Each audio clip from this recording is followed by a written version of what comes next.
വലിയൊരു LED TV മേടിക്കാം. അത് LCD TV വേണം. LED അല്ലേ നല്ലത്? LCD ആണ്. എന്താ സംഭവം? എനിക്ക് LED എന്താണ് തർക്കം? അല്ലടാ, എവള് പറയുന്നത് ഒരു LED TV വേണം. ഞാൻ പറഞ്ഞ LCD വേണം. LED വേണോ LCD വേണോ കൺഫ്യൂഷൻ ആണല്ലേ? LCD വേണം. ഏതാണ് നല്ലത്? നമ്മുടെ TV കേടായിട്ട് ഇവിടെ 1 മാസമായി. അത് നിങ്ങൾക്ക് നന്നാക്കണമെന്നുണ്ടോ? LED LCD ആണ് നല്ലത്. എന്റെ സ്വഭാവം ഇവിടെ LED നല്ലതെന്ന് അവള് പറയണം. ഞാൻ പറഞ്ഞില്ല LED ആണ് നല്ലത്. നമ്മളെ ഈ പഴയ ഒരു TV ഉണ്ട്, അല്ല അത് മാറ്റിയിട്ട് പുതിയൊരു TV വാങ്ങണം. അത് കേടായോ? എന്നാ അത് കാണാനൊന്നുമില്ല, അത് നല്ല സൂപ്പറായിട്ട് കാണുന്നു. അപ്പൊ പഴയ TV നിങ്ങൾ എന്നെ ചെയ്യും? ആ പഴയ TV മൂലയിൽ അങ്ങനെ ഇടാം. അവര് പുതിയ TV വാങ്ങിക്കുമ്പോഴേ ആ പഴയ TV നമുക്ക് തരാൻ പറ. നാണക്കേടല്ലേ TV ഒക്കെ ചോദിക്കണം?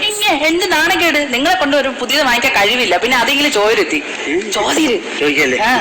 ഒരു മയത്തിൽ പ്രസാദേ, എടാ ഈ പഴയ TV മൂലക്ക് മാറ്റിയിടുമല്ലോ. ഒരു സാധനം ചുമ്മാ ഇട്ട് നശിപ്പിക്കാൻ പാടില്ല. പിന്നെ അത് പാവപ്പെട്ട ഏതെങ്കിലും TV ഇല്ലാത്തവർക്കെങ്കിലും ചുമ്മാ കൊടുക്ക്. അതെ, പുണ്യം കിട്ടും. ഇപ്പോഴൊക്കെ പാവപ്പെട്ട യാതൊരു വീട്ടിലാണ് TV ഇല്ലാത്തത്. എല്ലാ വീട്ടിലും ഒന്നും തന്നെ TV വെച്ചുണ്ട്. പട്ടീനെ വാലിൽ വരെ TV ഉണ്ട് ഇപ്പം, അല്ലേ? വളരെ TV ഇല്ലാത്ത പട്ടികളുണ്ട്. ചട്ടപ്പട്ടിയായിരിക്കും. Washing machine മേടിച്ചാലോ? അല്ല, നമുക്ക് മറ്റേ ഫ്രിഡ്ജ് മേടിക്കാം. അല്ലല്ല, സ്വർണം മേടിക്കാം. നമുക്ക് ഗ്രൈൻഡർ മേടിക്കാം. അല്ലല്ല, ജ്യൂസർ മേടിക്കാം. എന്നാ പിന്നെ ജ്യൂസർ മേടിക്കാം. നമുക്ക് സ്വർണം മേടിക്കാം. അല്ലെങ്കിൽ സ്വർണം മേടിച്ചിട്ട് ജ്യൂസർ മേടിക്കാം. അല്ലല്ല, എങ്കിൽ വാഷിംഗ് മെഷീൻ തന്നെ മേടിക്കാം. എന്താ നമുക്ക് ഫ്രിഡ്ജ് മേടിക്കാം, വലിയ ഫ്രിഡ്ജ് മേടിക്കാം. നിങ്ങൾ എന്തെങ്കിലും മേടിക്കൊണ്ട് അകത്ത് വരുന്ന മേടിക്കാം, അല്ലെ ഞാൻ ഇവിടെ കിടന്ന് മേടിക്കും. അല്ല, ഇവിടെയും സാധനങ്ങൾ വാങ്ങിക്കാനുണ്ടല്ലോ, അത് ഞാൻ ഇവിടെ നിന്ന് മേടിക്കും. മേടിച്ച് കൊടുക്കണം അവക്ക്. നിനക്കിത് എന്നാത്തിന് കേട്ടോ? അവര് തുടർന്നുകൊണ്ട് കണ്ടുപടി മനുഷ്യ, കണ്ടുപടി. അയ്യോ, ആ പ്രസാദിന്റെ കഴിവ് കണ്ടോ? നിങ്ങൾ അവന് ഒരുമിച്ച് തൊഴിൽ പഠിച്ചു തന്നെ മനുഷ്യ. ആണാ? ഒരുമിച്ച് ഓരോരോ കടയിട്ടാ ഇട്ടു. എന്നിട്ട് അവൻ ഇന്ന് ഏത് നിലയിരിക്കുന്നു? ആ ഇട്ട കട മാറ്റി ഇന്ന് ബ്യൂട്ടി പാർലർ. നിങ്ങളാ ആ ഇട്ട കടയിൽ തന്നെ ഇരുന്ന് ഓട്ട കസരയെന്ന് ഇപ്പോഴും മുടി വെട്ടണം. അവൻ മിടുക്കനായതുകൊണ്ട് അവൻ അവനേക്കാൾ മിടുക്ക് എനിക്ക് തന്നെ. അല്ല, പ്രസാദനാണ് മിടുക്ക്. എന്ത് മിടുക്ക്? അവൻ എത്ര പിള്ളേരുണ്ട്? 2 പിള്ളേര്. 3. പിന്നെ ആർക്കാൻ മിടുക്ക്? മിടുക്കൊന്നും എന്നെ കൊണ്ട് പറയിപ്പിക്കരുത്, ഞാൻ പറഞ്ഞിട്ടുണ്ട്.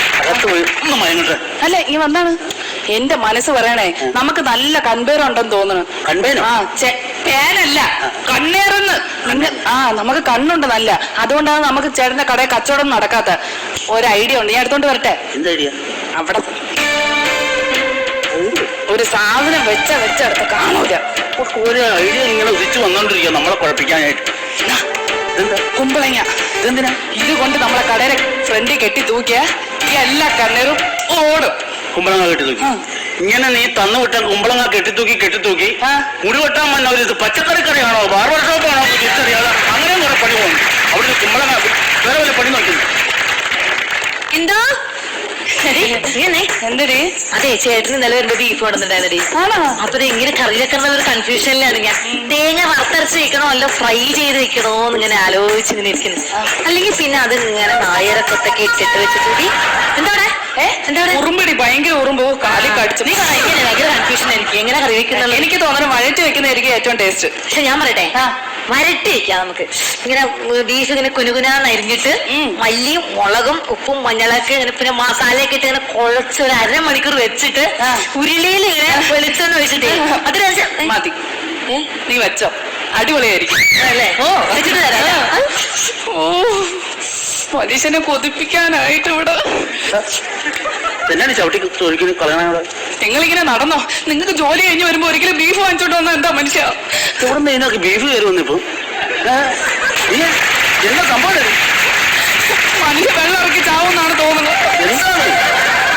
അപ്പുറത്തെ വീട്ടിലെ പ്രസാദേ ഇന്നലെ വന്നപ്പോ ഒരിക്കലും ബീഫും വാങ്ങിച്ചോണ്ട് വന്നിരിക്കുന്നു വീട്ടില്.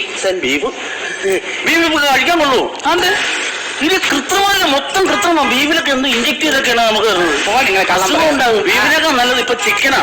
എന്നാ പിന്നെ 1 കിലോ ചിക്കൻ വാങ്ങിച്ചോണ്ട് വരാത്തത് എങ്ങനെ വാങ്ങിക്കും? തമിഴ്നാട്ടിൽ നിന്ന് വരവ് കോഴിയല്ലേ, ഹോർമോൺ ഇഞ്ചക്ട് ചെയ്ത് ഇത് കഴിച്ചു കഴിഞ്ഞാൽ നമുക്ക് ആവശ്യമില്ലാത്ത ശാരീരിക വളർച്ചയൊക്കെ ഉണ്ടായി വേറെ രോഗങ്ങളുണ്ടാവും.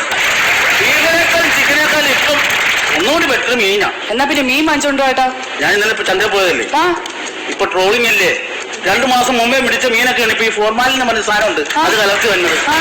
അത് കഴിച്ചു കഴിഞ്ഞാൽ ആന്തരയോട് പ്രശ്നം ഉണ്ടാവും, അറിയോ? അയ്യോ, പിന്നെ കൊള്ളാവുന്നത് മുട്ടയാ. എന്നാ പിന്നെ 2 മുട്ടയാ വാങ്ങിച്ചു. പക്ഷെ മാർക്കറ്റിൽ കിട്ടാനല്ലോ നല്ലത് ചൈനീസ് മുട്ട. കഴിഞ്ഞാൽ ഒന്ന് മതി ജമ്പ് ചെയ്തു.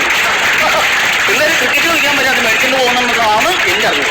അപ്പൊ നമ്മൾ നമ്മൾ കഴിക്കാൻ ഏതാണ് മായം ഇല്ലാത്തത്? മായമില്ലാത്തൊരു സംഭവം ഉണ്ട്. ആ ആ അടുക്കളപ്പുറത്ത് തേങ്ങ കിടപ്പില്ലേ, ഉണ്ട്. അതെടുത്ത് ചെറുണ്ടുക പൊതിച്ച് ആ എന്നിട്ട് ആ ഉള്ളിയും മുളകും കൂടി ചുട്ടരച്ച് എടുക്കുന്ന ചമ്മന്തി ഉണ്ടാക്കുക. ഇന്ന് അതായിക്കോട്ടെ സ്പെഷ്യൽ. സ്പെഷ്യല് അതല്ലേ ഇവിടെ എന്നും ഉണ്ടാക്കുന്ന, പിന്നെന്തോന്ന് സ്പെഷ്യല് പറയിപ്പിക്കരുത്. എന്തിനാണ് വേറെ സ്പെഷ്യല്? ആ അതെന്താ സാധനം? കുമ്പളങ്ങ അരച്ചുകൂട്ട്. ഇന്ന് കുമ്പളങ്ങ കൂട്ടി ഇച്ചിരി ചോറ് പിടിക്കണം.